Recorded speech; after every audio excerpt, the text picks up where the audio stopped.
Hey, y'all. The Democratic National Committee seems intent on pushing a flawed candidate, a man who stands very little chance of winning, a man who appears to be experiencing significant cognitive decline.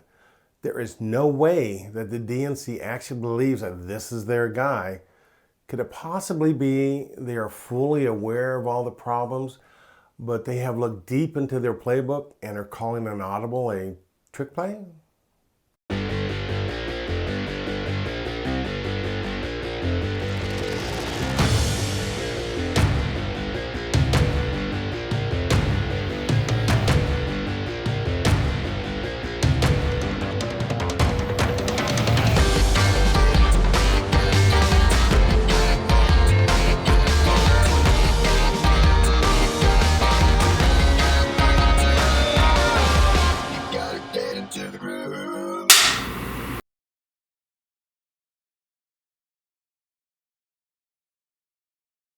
If you haven't seen part one of this two-part series, you might want to go watch it, maybe after you watch this one.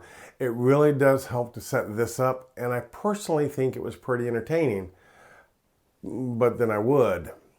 The Democratic contender field for the nomination to run against Donald J. Trump has dwindled from 20 plus people down to 3.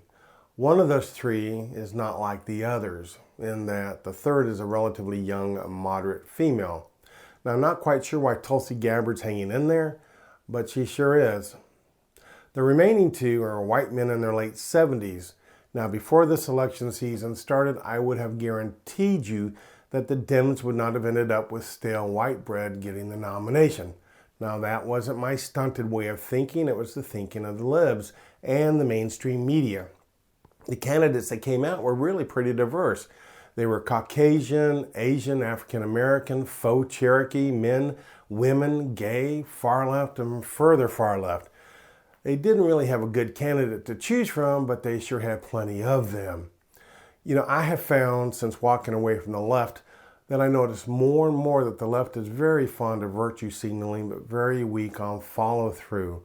They can be full of mock outrage that no woman has been the president, but then they don't put their influence behind a woman. Perhaps they saw what happened with Hillary and decided to try another tack. The youth vote is very much behind Bernie, and they're very vocal and they're very lazy. They talk a good game, but they don't get out and vote. The 20-plus candidates quickly found out that they weren't pulling any delegates in the primaries, even those candidates who were willing to spend $500 million to buy the presidency. I will say that Bloomberg did get the 5 delegates from American Samoa. Pretty expensive delegates. So they slowly dropped out, leaving soulless Joe Biden and crazy Bernie Sanders to go at each other. But wait, the left is still savvy enough to know that the American people aren't going to elect an openly socialist candidate. It's just not going to happen. Bernie is, for sure, a loser in this race. So that leaves them with an unpalatable choice. Throw the weight of the machine behind Biden or simply accept defeat. Here's the crux of the problem. Out of 2 poor choices, the one they'll have to rally behind has obvious disqualifying flaws. He has become a living meme to mental incompetence. He's taken his cognitive decline to such new highs that it's become fodder for comedy bits, and that's never good.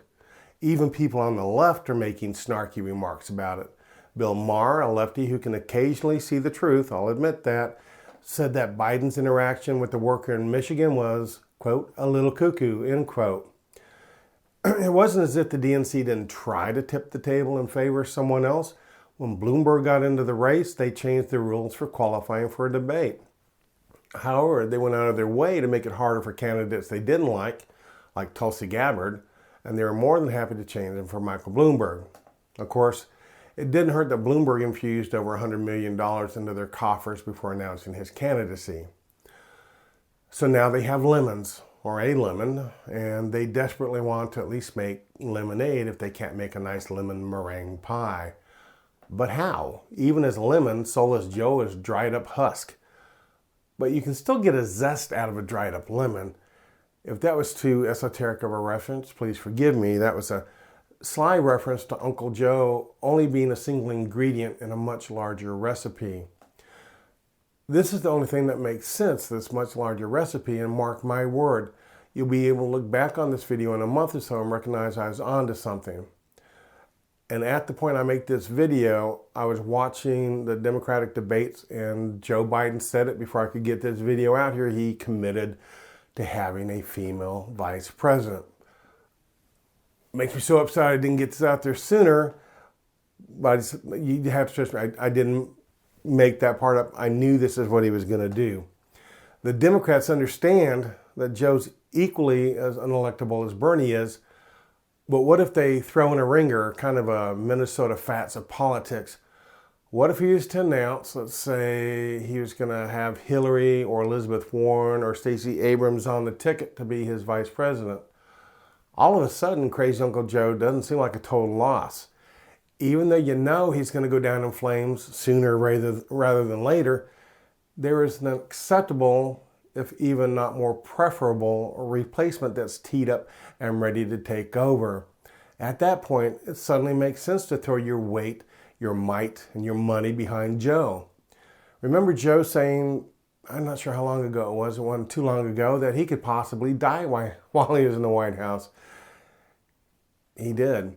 As morbid as that gaffe was, it's now the fuel that will make the engine rev up. The DNC has quite likely gotten into Joe's ear and said, look, Joe, we're going to make these remaining candidates drop out of the race. They're going to back you, but please be sure to reward them with juicy posts and assignments. And while we're at it, if you really want a chance to grab the gold ring that you keep on missing, you're going to have to get Hillary or Liz or Stacey or Michelle to run as your VP.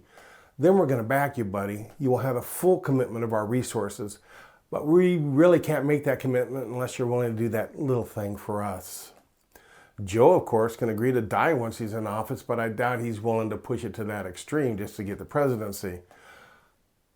But there is this little thing called the 25th Amendment. The amendment they tried to pin on Trump that would allow Joe to be removed from office if he's deemed to be incompetent mentally or physically, in his case, both. In the meantime, the mainstream media will continue to ignore the bizarre statements being made by Joe, the near altercations, the sudden loss of focus where he walks away from a camera during a live stream, and the ever-looming charges of corruption against him and his family. If they can ignore this behavior and push it to the side and defend him against those attacks from the right, then there could be a slim possibility that he would be elected on a wink and a nod. Yeah, we know he's bat crap unhinged, but we didn't elect him. We elected insert name there, okay? It makes really kind of an elegant sense. It's the sort of crafty manipulation the left was known and admired for before they got lost in collusion and corruption and impeachment. It's the behind-the-scenes maneuvering of the truly leftist elite that still understand that subtlety is the key ingredient to success and not the jackhammer, relentless assaults that the mainstream media and leftist politicians have been resorting to. A Trojan horse. You wheel it up to the gate as an offering. Here you go. Here's Sleepy Joe. Yep, best we could do. Well, no, when we're beaten. Then in the middle of the night, the horse opens up and the real surprise crawls out of its dank bowels. As the great Rush Limbaugh would say, don't doubt me on this. Okay, that's it. If you enjoyed this, please hit the like button. If not, there are plenty of other sites out there that do a better job. If you're not subscribed, please do. And most of all, please consider sharing this video. Have a great conservative day.